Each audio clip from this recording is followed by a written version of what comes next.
To address this matter. I'm sorry? So I'm Thomas Styron, the living man, not Thomas Ulrich Styron, the entity you know me as, or as I'm in my papers. I'm here to address the matter. All right, thank you. Wish to be represented by an attorney, sir? No, I'm here, sir, address the appropriate persona. All right. I do have to advise, so you're going to represent, you need to stand in the middle of the podium where he's telling you to stand. Check back there. I'll take the cuffs off. I don't know that we're going to be doing all that, but let me ask you something.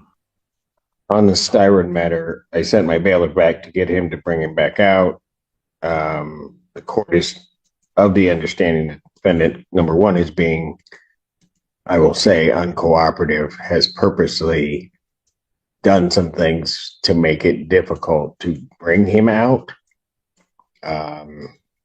What I'm going to do at this point in time, we're not going to wait and not going to play his game. We will hear him next week because of his behavior today before the court. At this point, I will revoke his bond and I will adjourn the probable cause conference. Bond revoked without even bringing him back out. That's significant. Judges can revoke bond if they believe someone is being deliberately disruptive or manipulating proceedings. Translation: the court believes he's playing games and judges hate games. Do you think revoking bond here sends a message or escalates the situation? Probable cause conference. He certainly poses a risk to even bring him out. So I will adjourn this out to May 2nd, 2024, 9 a.m. or as the invite indicates. I will leave it there for the reasons that I've stated on the record. Mr. Mansour, he is not represented by counsel. If you would, for the court, take the opportunity to go back and to apprise him that of what the court has done and that I will see him next week. Yes, sir. The court feeling that he's being uncooperative and not compliant. All right. Thank you. Thank you, Your Honor. Thank you. Court does call the case, People versus Tariq Day. I am Tariq Smart Tariq Day, the executor of the Tariq Smart Tariq Day Living Trust and the registered owner of the Tariq Smart Tariq Day Ex Relatione Kingdomon Wilson Estate. Right. So you are appearing here without an attorney. I do have to advise you that you are charged with the offense of fleeing and eluding in the third degree under the Motor Vehicle Code. That is a felony punishable by up to 5 years incarceration and or $1,000 fine plus court costs. Additionally, the Secretary of State could suspend your driving privileges for up to a year. Do you understand that, sir? I comprehend. Do you understand? I comprehend, yes. The court has to further advise you that if you wish to be represented by counsel, the court would ensure that counsel would be appointed to represent you in this matter and that you would have counsel if you could not afford to hire counsel yourself. I also wish to advise you that the court would be treating you the same as it would the people in this case. There are certain dangers to representing yourself in this matter, in that you will be required to abide by the Michigan court rules, the Michigan rules of evidence, and all of the cases and statutory requirements. You understand that? I do not. This is a critical legal moment. When someone represents themselves, the judge must make sure they understand the risks. If a defendant can't demonstrate basic comprehension of court rules, that triggers a serious concern, not about ideology, but about competency. And once competency is questioned, everything changes. I do not. You do not. What is it about that you do not understand? It's against my religion to adhere or to assimilate to any statutory. Sir, I'm not asking anything about your religion. It is irrelevant to me. I am indicating that in this proceeding, you will be required to abide by the rules of this court. Do you understand that? I'm having a hard time understanding why or how religion doesn't play a role. If How what? how religion does not play a role. Religion does not play a role in what I do or what this court does. There are certain rules of this court established by the legislature and the Michigan Supreme Court regarding how these particular proceedings will be conducted. These proceedings will be conducted in accord with those rules. Do you understand that, sir? Well, according to the American Declaration on the Rights of Indigenous Peoples, as well as the international or the United Nations Declaration on the Rights of Indigenous Peoples, the state and the governments should. Sir, you have no authority for what you're about to state because what you're about to state is incorrect. Oh, I am an Indigenous person. No, so I do have. sir, what you're about to state is incorrect.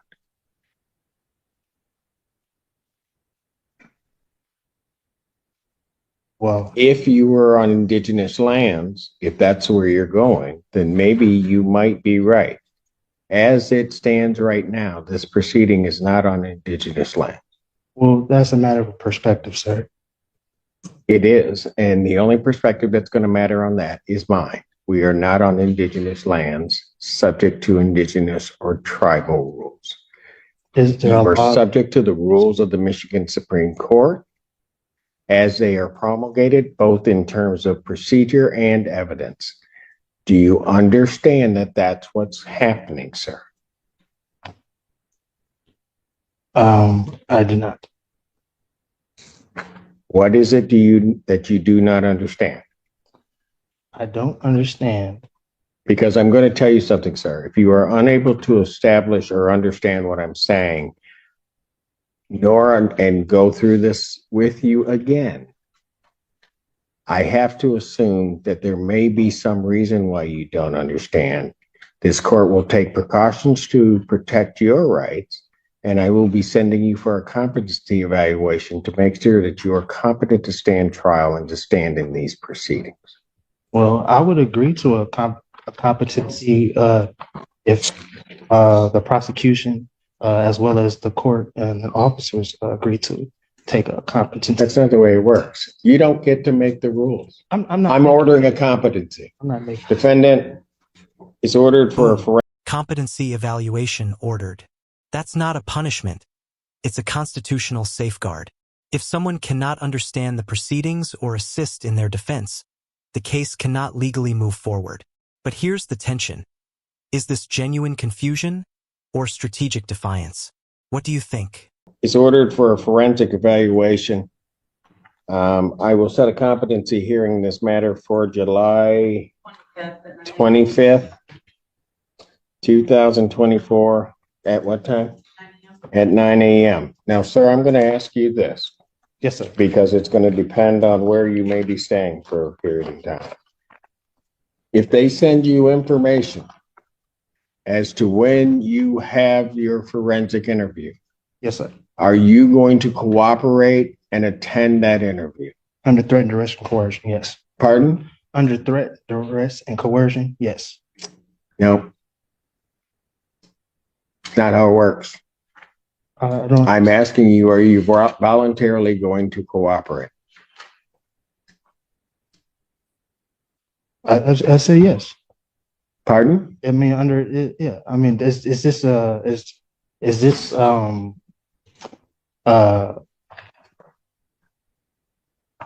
what are, excuse me, what are you relaying to in regard? What are you insinuating in regards to where I will stay for a time? I'm going to make sure that we are going to have our forensic interview done. I've ordered a forensic interview. I am asking you whether or not, when given notice of that interview, whether or not you are going to voluntarily cooperate in that interview. I will take the interview. Excuse me? I will take the interview. Anything from the people? Would the court ask the people to prepare the order for the competency? Yes, please prepare the order for the competency, if you would, sir. And the address for, The defendant, I see on the complaint is 14. is that your address, sir? Excuse me? That's correct. All right. All right, very good. And so I will send a copy to that address. Very good. All right. This time then bond is continued. Yes, sir. And I'm sorry. Can I get that date again, please, sir? If I can put it in my calendar. July 25th, you were supposed to, so I'm assuming you're waiving it. You were supposed to file your motion with. I did. the court. I filed it. When did you file it? I brought it in today. Do we have it? I gave it. I mean, it was stamped and everything. I gave it to the reception. Why didn't you file it before today? Well, as I stated at the last hearing, No, don't go through what you a week. stated at the last hearing. Well, you I asked. knew that, no, you knew it was supposed to be filed before the day. Young man, you're gonna That's it. figure out something. We're playing by my rules, not yours. So you know, do not say anything because you're gonna figure that out real soon. Do they have it? I have not received a response yet. Since I'm sending in for a competency, I can't hear that. I can't hear his motion in any event. So I won't hear his motion at this time. He'll have to refile it timely if he's determined to be competent. So I'll have his bond continue. He can go. What? I didn't get the last part that you said. The bond continued and what? I said you can go. Oh, okay. No problem.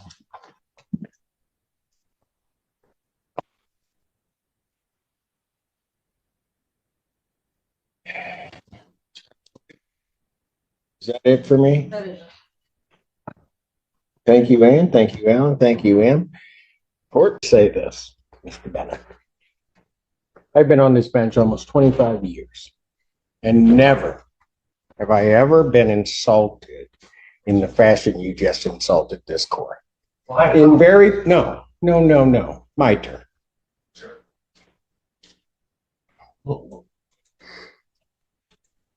The case, the very first case, when you say the first case I called today was upon receiving a notification about something that I had considered in a bond, was notified that that had been located. This court, to the defendant's benefit, set that hearing without notice to any side. I set the hearing. So to be fair to all of the parties, I receive motions all the time regarding bond. And this court just seeks to be fair, to have a hearing. Now, having said that, so maybe you can put that in a little perspective. I heard you that you said you just got the discovery, can't go through it. Well, I'm going to give you about another 18 hours to go through it because I'm adjourning this hearing for two reasons. To allow you to go through the discovery, to give me a cogent argument as to why I should not grant what the people want. Now And- this is judicial composure under pressure. The judge feels personally insulted, says it outright, but then makes something very clear. I do not make decisions out of anger. That's huge. In bond hearings especially, emotions can run high. The court is drawing a line between frustration and fairness. Want. And secondly, because you have raised the ire of this court. I am not going to punish your client by what was one of the most ignorant statements I have heard about the conduct of this court from any counsel in all of my years. I will not, by any means, punish him for that. I do not make my decisions out of anger. I'm adjourning this to tomorrow, May 10th, noon. All the parties are ordered to be here. That is all. Your Honor. That is all. Noon tomorrow. Happy. All right. Court does call the case, People State of Michigan versus James Whitley. Your Honor, for the record, my name is Jeffrey Dunn, appearing with me on behalf of Mr. Wood, standing to the right. Certainly state your name. James Dunn Smith. This is a continuation of the hearing. Is there anything additional from the people? Nothing additional from the people here. Anything additional from the defense? Nothing, yes, Your Honor. One thing additional is that if the court finds that money bail is necessary, I believe that based on this case, an appropriate bail would be something like a $10,000. The current bond conditions regarding specifically a GPS tether with the exclusion zone and the drug and alcohol testing, I think, address what the primary concerns are in the report. He was intoxicated, and of course, he should not be around here. But the reason I think primarily that the $150,000 insurance bond was excessive is he has no history of any violence whatsoever. In fact, Well, can I just stop you there? Because I have some concerns about the representations of what happened that were made to the magistrate at the time, and some of them made to me yesterday. I went back and listened to the arraignment.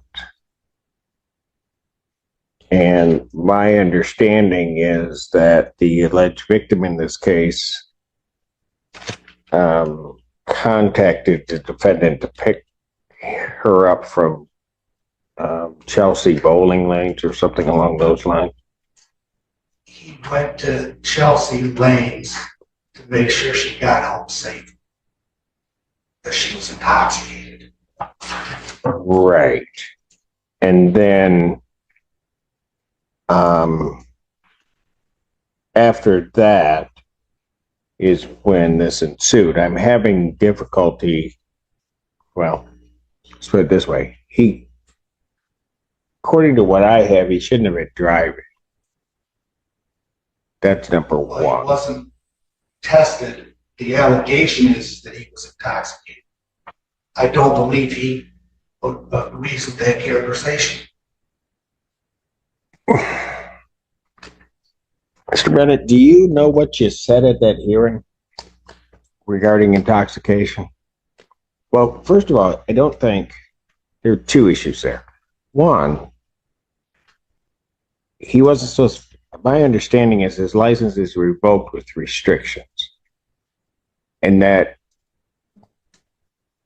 his activities in going there that night would not have been within his restrictions on his license. Okay. Right? Secondly, with regard to the incident, the indication is he was trying to get his keys to then drive again, which would have been outside of his restrictions on his license. And there was at least the indication when there was a talk of intoxication that the defendant at that time may have been intoxicated. I believe I said exactly that. He may have been intoxicated.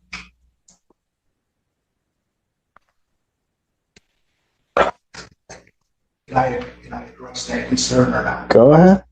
Your Honor, if that's the concern is that he was driving when this happened, then an added condition that we can't be driving without a valid license. No. My problem is with the whole story. Because why is he getting his keys to drive when he's not supposed to be driving? Is what I'm having difficulty even understanding the events as you're telling me they may have existed at that time. She was intoxicated at Chelsea Lanes. He wanted to try to drive her home. She refused. She drove her cell phone. I think I haven't seen the alcohol test. I don't know whether it actually passed or not. He followed her home to make sure she got there okay. The parties he had generally, I believe, according to the report, had spent most nights there.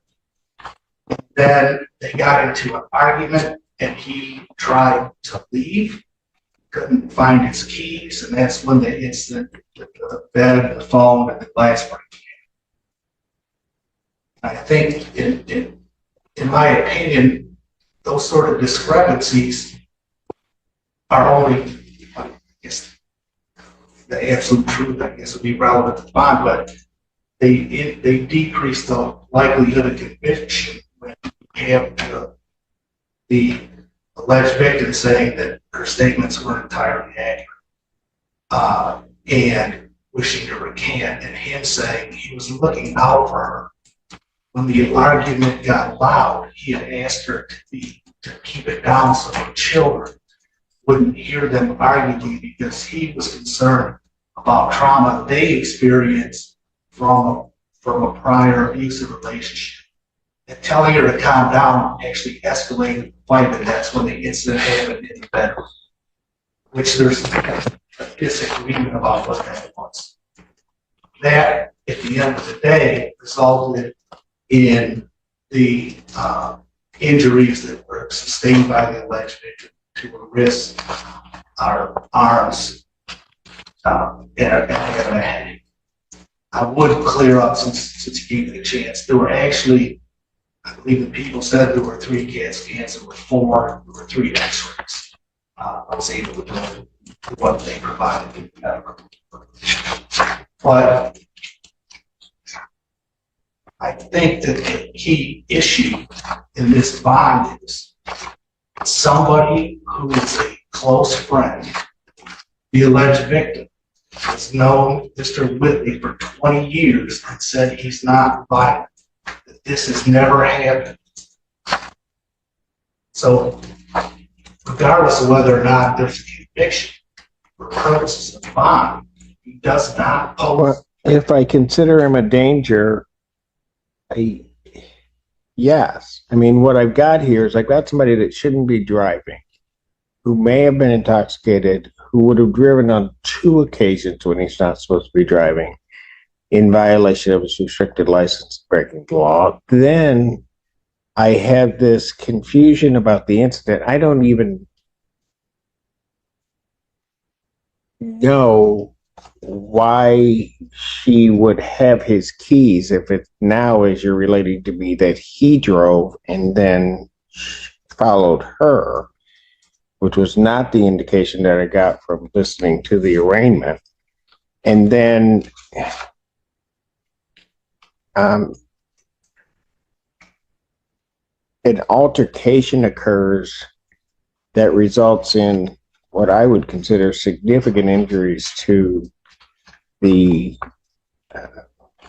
alleged victim in this case, to the point of a level of medical care that was required regarding that person, which I think would have been significant. And then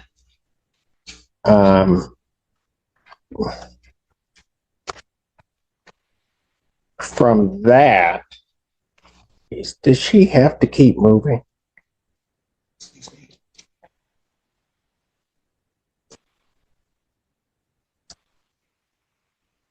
And then,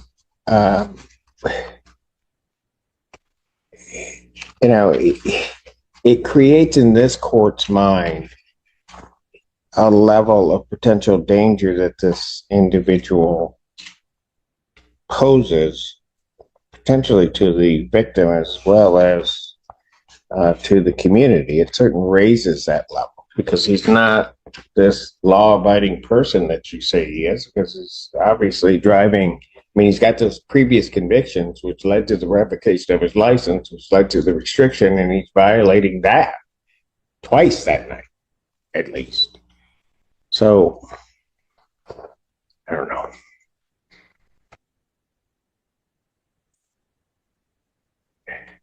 Sparoso, was there something else?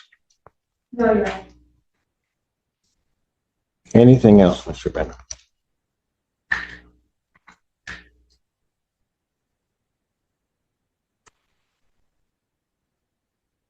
Anything else, sir? No, I just don't know. I get that he was driving when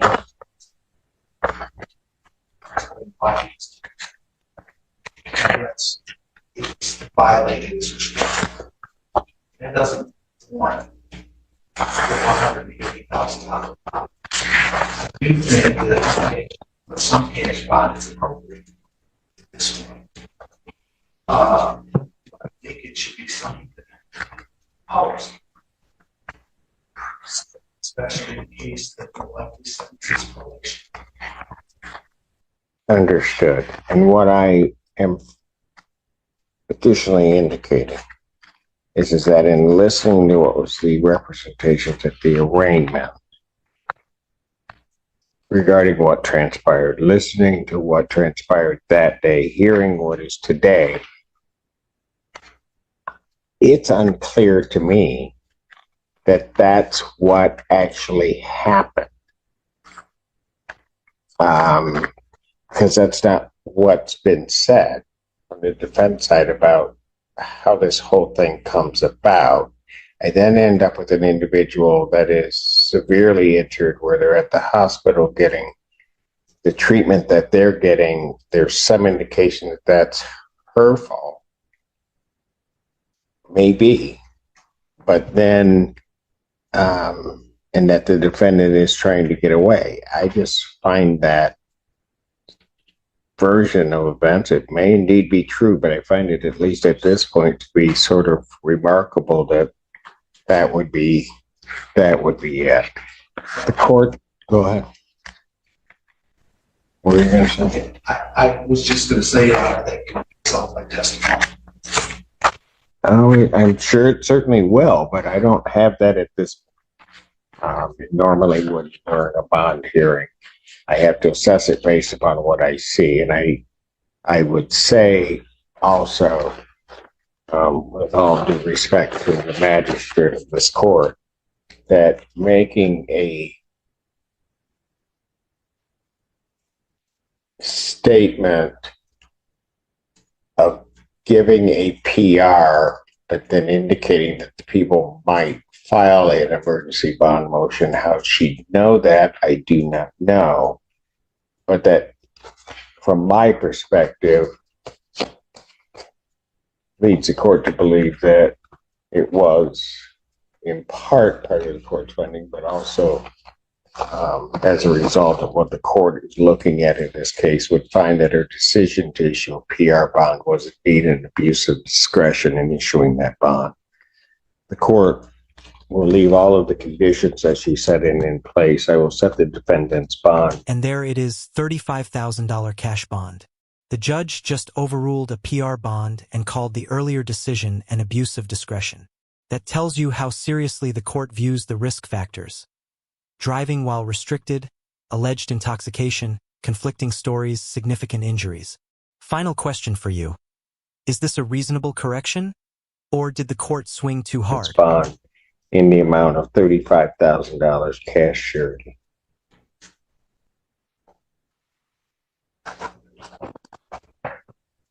Defendant remanded.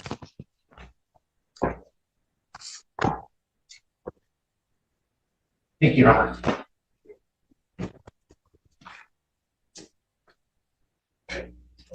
Bill 1. All right. Court stands in recess. Thank you. All rise.